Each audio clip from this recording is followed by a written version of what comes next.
We had Valentine's Day. I hope you had a good time. 134 people held in an underground prison in Gaza. Not so much. A beautiful video that honors their existence underground.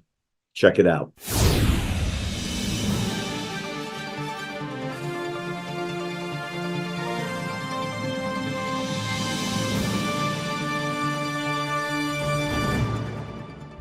On a more serious note, Valentine's Day was about a week ago, and for 134 hostages living in underground cages in the Gaza Strip, there was no celebration. Those humans aren't celebrating anything. We don't know how many of them are still alive. It's weird how the news doesn't mention the hostages anymore. Somebody put together a video that explains what Valentine's Day means for those people. And I wish every country on earth did something similar to this. Let me show you what I'm talking about. This is something that people need to see.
Before we talk about how profoundly impactful that video is, did you notice the black Israeli?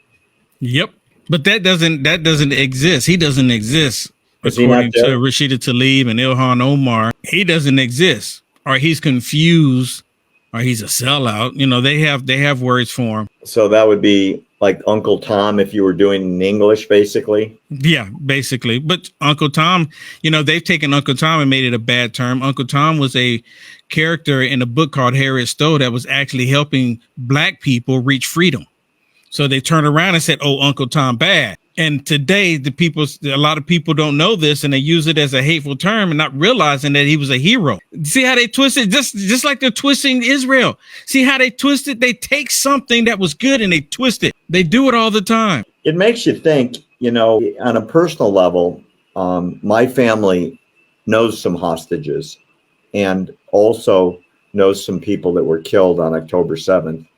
That's a very profound video that these people made that shows you that there are 134, at least there were, in underground prisons, not given their medicine, not being fed, not having fresh air, not knowing if they're going to live or die. A number of them have been brutally raped. And we know that because some hostages that were released were forced to watch the rapes of their friends at knife point. And it was videotaped by the monsters that did it. I feel like my blood boils every time somebody wants to forget about the hostages, or even worse, justifies it as resistance of an oppressed people who live in a concentration camp prison, all of which are lies. Not one of those people has ever been there. I have been there. It's a lie. And until you go and you see it with your own eyes, you're buying into hate and you're spreading hate. There are black people and white people and brown people. They're all treated equally in Israel. But, you know, I don't think they care, Barry. And the hostages are in holes in the ground. Yeah, I don't think, you know, you see these people, I don't think they really care. They know that the hostages are there, but, you know, they never say anything about it. They only keep saying that Israel's doing genocide. Not a single one of these people that's constantly screaming that, they're asking about these hostages. It never even comes out of their mouth. Why not? That's the real question here. I mean, what about when you say hostages are the innocent ones and all of this, and they go, well, what about the innocent children in Gaza, the innocent men and innocent women and children that are Palestinian? You know, during the time of war, Barry, a lot of innocent lives are taken, and this war that's happening right now, it can end immediately. And like I tell you on my X page, for some reason, I constantly get this stuff, and you know what I've been putting on there, Barry? Because you always hear them talking about ceasefire now. I've been putting on there, Hamas ceasefire now. Explanation point. Hamas ceasefire now. If you really want this to end, Hamas ceasefire now. But they can't understand that. If Hamas stopped fighting and laid down their arms and released the hostages, the war would be over in 5 minutes. Yep. And the rebuilding could start. Yep. Literally 5 minutes. 5 minutes. 5 minutes. Yep. Israel will never stop until the hostages are free and Hamas is gone. They can't, because it'll happen again. And if only one hostage is left there, that encourages the monsters to do it again. And it's not a guess. They've promised to do it monthly. As soon as they rearm, they will do it again and again and again and again. And that's the reason what we're dealing with. Yeah, and that's the reason why they're constantly asking for a ceasefire, so Hamas can regroup, so they can replenish their weapons to attack Israel some more. They said, no, we need time out. We need time out so we can get our arms up. And Israel is saying no.